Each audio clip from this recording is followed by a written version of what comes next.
let's look at some of the examples here on the times, we might need to make changes, when they become effective.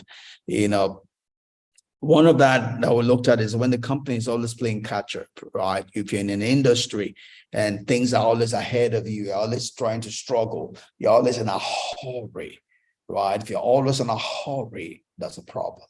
Because hurry is not of God. Hurry is not positive, right? If you're always in a hurry, that's a problem. I'll share my personal life with you. For me, I'm an introvert, right? I know people don't believe that because I look like an extrovert, but if you understand the difference between an introvert and an extrovert, it has nothing to do with the way we talk necessarily. It has to do with where our energy comes from. Because I'm not just an introvert, I'm a Sigma personality, right? A Sigma personality compared to an Alpha personality. Both personalities are almost the same. The difference between an Alpha and a Sigma is that an Alpha is an extrovert, a Sigma is an introvert, but every other thing, they are the same. So you see, an Alpha personality is typically an extrovert.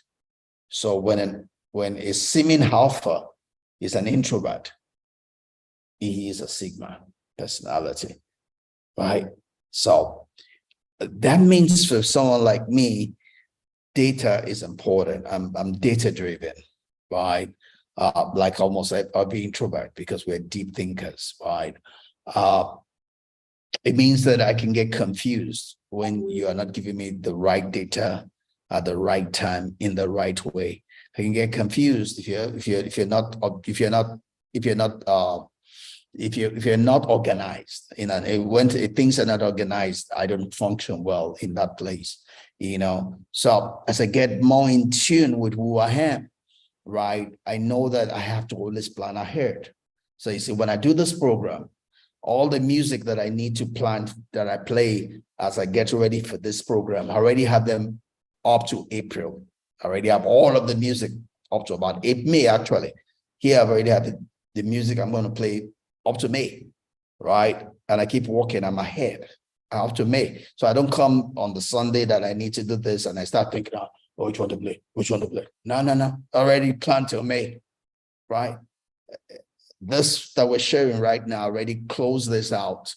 And I see that I didn't change the date last Sunday. I didn't really work on it until today again, just to do some closing out. You see, because Ori doesn't work for me. Ori is not of God by the side, but Ori is also much more not for an introvert. It destabilizes us.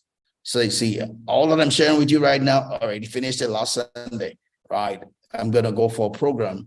Once I'm done, I have a meeting, but maybe before the end of it today, I would have had all that we need to do next Sunday done today, tomorrow, but surely long before Sunday. That gives me time to then meditate over it and receive other inputs in my intuition, right, about how to make this, a blessing, right, more whole for the people that are listening to me, right? Because I don't want to come here and just be reading a book. I want to come here and share my life. I want it to be practical. I want to share with you things you can apply that will make your life better, right? That's the only reason being here. I'm not here just to be reading a book. The book is our base. But from a book, then we share things that we can apply to make our lives better. Like I said again, it's from wherever you are to becoming good, and from good to becoming great, and building that greatness to last. It's all about being happy with your life. That's what we're doing, right? So that's my example, right? I know who I am, so I cover the lapses, right? So I'm not always catching up, because if I say I'm always catching up, means something is wrong. It means I'm not planning. I'm not understanding who I am. I'm not understanding the task before me, right? I can tell you, my wife probably gets amazed about my life because I do so much, but she doesn't really see me doing so much, right? It comes from that place of always being prepared. The power of my life is the power of preparation. I don't just rush into things. Most things I'm already prepared for long before I have to do it. right? I don't just rush into things. I don't do things in a hurry.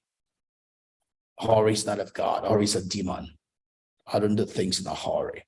Anyone that's trying to hurry me up, I see as Satan. So I push the person away, as far away from me as I can. Right? Maybe some people are getting that message right now. You cannot hurry me to do anything. I see you as Satan when you are trying to hurry me. And I'm going to just say, like Jesus said to you, get behind me, Satan. Right? Get behind me, hurry. That's no place for me. Right. So sometimes when you see yourself that you haven't played catch up, it means something's wrong. You need to get things, you need to make the right changes to be ahead of the ball game. Why? When there's too much competition in a place, which is one of the things that happened for us last year, right? We'll take produce to the village market, but the prices are falling. Why? Because everybody's doing the same thing and bringing the same thing to the same market. So we're not able to get the value we need for the product we're taking to the market. Right. It means we need to change. We need to look for other markets, way to go to other markets or change product, begin to do products that others cannot do. Right. So that we can win the game of demand and supply. Right. You come in as hit a plateau, right? When there's no energy in the company or what you're doing, it's time to make some change. Right, because you need the energy, right? The right energy in your company, yourself, to produce the right results, right? And when one thing gets most traction, all right? So you have a lot of things and only one thing is moving.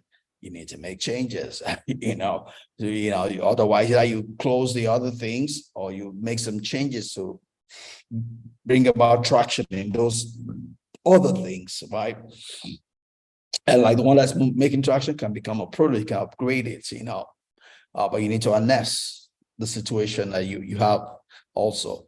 There's limited response from the marketplace, right? There's no response from the marketplace. Either you're going to have to change market or you change product, whatever it is. You don't want to work for the sake of working. You want to get the benefit of what you're doing, right? And if your perspective has changed also, maybe you sell the business and go into the other things you need to do, right? There's no use dragging your life and being in something that you're not supposed to be in, right? So those are different reasons why people get to make changes, and how to make effective changes, need to do it as soon as you can. I would say timing is everything. If you need to make a change, don't drag your feet. Just do it, right? I don't drag my feet. If I need to do something, I do it. I do it. I do it. I don't stay up and do next week. That's not me. That's not my life. I've gone beyond that. Maybe I used to be that.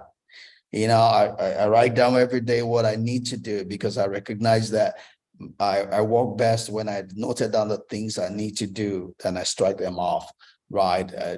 When I get too busy, I put it in my head, but that's not my efficient position. My most efficient position is when I write it down. Today, these are the things I need to do, and I hit them one after the other, right? I'm able to get that done, right? I'm most effective in that fashion. So I pretty much drift towards that, but I don't drag things. I get it done. I have something to do. I get it done, right? So I do it as soon as possible. And Jim C. Collins tells us here, says the only truly reliable source of stability is a strong inner core and willingness to change and adapt everything except the core, right? So you need to build your core as a person. You need to build your core as an organization and know the things that are for you and the things that are not for you. A lot of times when people drag in making decisions is because they are not clear on their priorities. They don't know what their values are. They don't know what their beliefs are. They don't know the things they stand for and the things they don't stand for.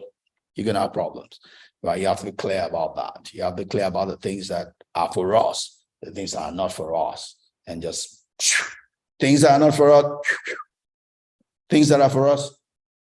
You have to be clear. If you don't have a congruency on your inside, you're gonna have problems. Incongruency is an enemy, and when there's an enemy within, the enemy without can conquer you. When you have congruency within, then the enemy outside of you cannot conquer you. You need to strive to have congruency between within you. You need to know who you are. You need to know what you are about, right? So, because knowing what you're about means that you know what you are not about. Knowing who you are means you know who you are not, and that will help you, right?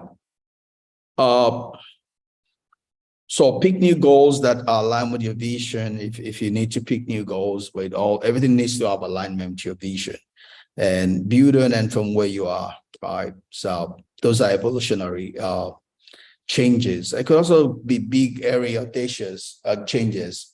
Like we said, you can only build from your where you are right now. Your present reality is your foundation. You cannot throw that away, right? Every other thing has to be built on that, right? And lastly, you need to listen to the market, right? You have to believe reality. Listen to the market. The market is what it is, not necessarily what you want it to be, right? You have first of all respect what it is, then you can make it what you want it to be.